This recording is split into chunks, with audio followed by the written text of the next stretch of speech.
अस्सलाम वालेकुम। उम्मीद करती हूँ आप सब खैरियत से होंगे। अल्हम्दुलिल्लाह हम भी ठीक है। और यहाँ मैं आज बनाना सिखाऊंगी आपको मूंग की दाल, धुली हुई मूंग की दाल और पालक के साथ। बहुत ही सिंपल और बहुत ही मज़ेदार ये दाल और पालक के साथ इसका फ्लेवर निकल कर आता है। बहुत ही लजीज और मज़े की ये दाल पालक की रेसिपी है, ज़रूर बनाइएगा। बहुत ही सिंपल, कम चीज़ों के साथ ये बन जाती है। रोटी चावल के साथ बिल्कुल खा सकते हैं। बेहतरीन ये हमारी दाल है। तो चलिए बनाना शुरू करते हैं ये सिंपल सी और बहुत ही लजीज दाल। बिस्मिल्लाहिर्रहमानिर्रहीम। यहाँ पर सबसे पहले हम ले लेंगे एक कढ़ाई, जिसमें मैं डाल दूँगी 2 से 3 टेबल स्पून ऑयल डाल देंगे। और मिक्स गरम मसाला हमने यहाँ पर लेना है, जिसमें सफ़ेद ज़ीरा ½ टी स्पून, बड़ी इलायची 1 अदद, दालचीनी का टुकड़ा 1 अदद, लौंग 3 अदद और काले मिर्च 6 से 7 अदद। बस इसका हमने हल्का सा इसको फ्राई करना है। और यहाँ पर जो है फिर हम इसके बाद डाल देंगे इसके अंदर साबुत लाल मिर्च डाल देंगे। यहाँ पर कम से कम 3-4 मैंने साबुत लाल मिर्च ली, जिनको बीच में से इस तरह मैंने तोड़ लिया है हाथ से। इस तरह जिस तरह चूरा हो सके इतना कर लें, बीच में से 2 करके डाल दीजिए। और बस हम करेंगे इसे मिक्स। और इसका हल्के सी खुशबू आने पर यहाँ पर फिर हम डाल देंगे पालक। और पालक जो ली है मैंने, तकरीबन यहाँ पर 1 पाव पालक है, जिसके डंठल निकालने के बाद बारीक डंठल के साथ मैंने पत्तों की बारीक इस तरह कटिंग कर ली है। बस ये डालें और इसको अच्छा सा खूब जल्दी मिक्स करें, ताकि पालक का जो पानी है वो भी इसमें ड्राई हो जाए और पालक बुझ जाए। जैसी पालक हमारी बुझ जाएगी, जैसे कि आपको नज़र आ रहा है, तो यहाँ पर हम डाल देंगे अदरक लहसुन 1 टीस्पून। क्योंकि दाल जो है वो 200 ग्राम है और कम क्वांटिटी में है, तो इसलिए आपने 1 टीस्पून अदरक लहसुन डालना है यहाँ पर। और इस अदरक लहसुन को एक तरफ करते हुए हमने भून लेना है। और यहाँ पे भूनने के बाद फिर पालक के साथ हम इसको कर देंगे मिक्स। बहुत ही सिंपल मज़ेदार ये हमारी दाल बनती है। मूंग की छिलकों के साथ भी बहुत अच्छी दाल बनती है। अगर मूंग की छिलकों वाली आप डालना चाहें तो बिल्कुल ले सकते हैं।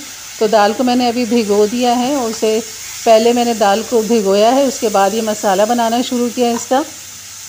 तो मैं दिखाती हूँ आपको दाल को। इतने कम से कम इसे 10 से 15 मिनट हो चुके हैं। और यहाँ पर दाल धोने के बाद मैंने भिगो दिया था। और ये देखें दाल मूंग की धुली हुई दाल है।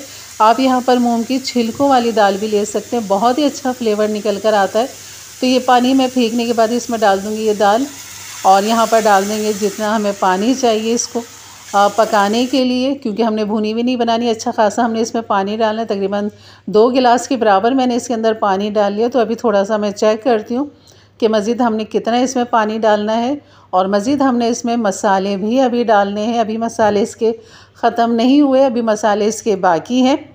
तो यहाँ पर हम डाल देंगे हल्दी ½ टी स्पून और लाल मिर्च डाल देंगे ½ टी स्पून, क्योंकि कुटी हुई मिर्च, साबुत लाल मिर्च हमने डाली है इसके अंदर। और भुना पिसा सफ़ेद ज़ीरा डाल देंगे ½ टी स्पून, नमक डाल देंगे 1 टीस्पून। और बस इनको करेंगे खूब अच्छा सा मिक्स।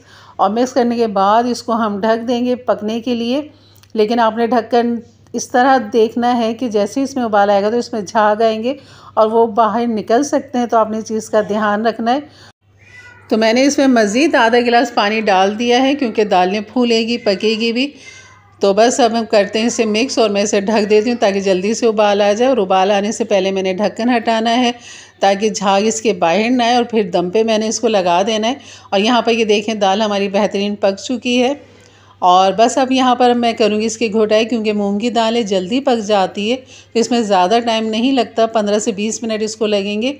और जो मिर्चें साबुत हैं वो हम इसको मैश कर लेंगे। और ये जो गरम मसाला है साबुत, बड़ी इलायची, दालचीनी, लौंग, ये तीनों चीज़ें हम निकाल लेंगे, जो चीज़ें सामने आती रहेंगी। और यहाँ पर जो है मैं मिर्चों को मैश कर रही हूँ, जो हमने साबुत मिर्च को तोड़ के डाला था उनके छिलकों के साथ यहाँ पर इस तरह मैश कर लेंगे। दाल को भी साथ साथ मैश करते चले जाएंगे। और आपने लौंग लाजमी निकाली, क्योंकि जब वो खाने में आ जाती है तो उसका इतना अच्छा फ्लेवर नहीं लगता।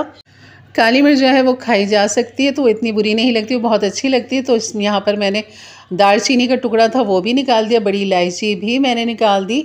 और यहाँ पर 3 लौंग है वो भी मेरे सामने आ ही जाएंगे। और फिर आप देखेंगे, ये देखेंगे दोनों मेरे सामने आ गई। और तीसरी भी मेरी निगाह है कि तीसरी कहीं नज़र आ जाए, तो ये नज़र आ गई जनाब। तो ये 3 लौंगें निकल चुकी है। तो बस इसको खूब अच्छा सा मिक्स कर लिया। देखें दाल कितनी जल्दी घुट गई है, लेकिन ये अभी काफ़ी थिक हो रही है। तो यहाँ पर मैं ½ कप के बराबर पानी डाल दूँगी। तो बस अब हम इसे मिक्स करेंगे और पका लेंगे। 1-2 बाल आने के बाद फिर हम इसके अंदर डाल देंगे हरा धनिया। और हरा धनिया भी लाजमी डालिएगा, बहुत ही अच्छा फ्लेवर निकल कर आता है हरे धनिया के मूंग की दाल पालक के साथ। और यहाँ पर डालने के बाद बस मैं इसको करूँगी मिक्स, और ये हमारी दाल हो गई तैयार। अब बस अब बनाएंगे इसका तड़का, और इसके साथ बॉयल राइस भी बहुत अच्छे लगते हैं, बहुत ही मज़े के लगते हैं। तो मैं रखती हूँ इसे दूसरी जगह पे, और यहाँ पर तड़के की करते हैं तैयारी। तो यहाँ पर मैं घी के साथ इसको तड़का दूंगी, क्योंकि घी का ही तड़का बहुत अच्छा लगता है दाल के अंदर। तो बस यहाँ पर मैंने बहुत ही कम 3 से 4 टेबल स्पून ले लिए हैं, और यहाँ पर लहसुन की कुछ कलियाँ ले ली थी जिनको मैंने इस तरह काट लिया था। प्याज एक छोटी ले ली थी, बारीक स्लाइस कटिंग कर ली। इसको प्याज को पहले हम डालेंगे, 1 मिनट के लिए इसे मिक्स करेंगे। फिर हम यहाँ पर डाल देंगे लहसुन की जवे यहाँ पर बारीक कटे हुए, और साबुत लाल मिर्चें भी डाल देंगे 3 अदद।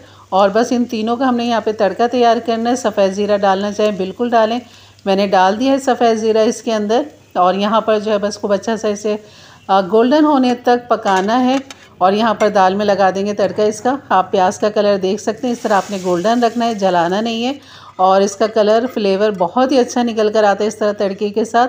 तो ये थी हमारी आज की रेसिपी। यकीन अच्छी लगी तो लाइक कर दीजिएगा, मेरे चैनल पर नए हैं तो ज़रूर सब्सक्राइब कर दें, बेल के बटन को क्लिक कर दें, ऑल के बटन को प्रेस कर दें, ताकि मेरी वीडियो की नोटिफिकेशन आपको हमेशा सबसे पहले मिले। तो इंशाल्लाह मिलते हैं फिर एक अच्छी नई रेसिपी के साथ।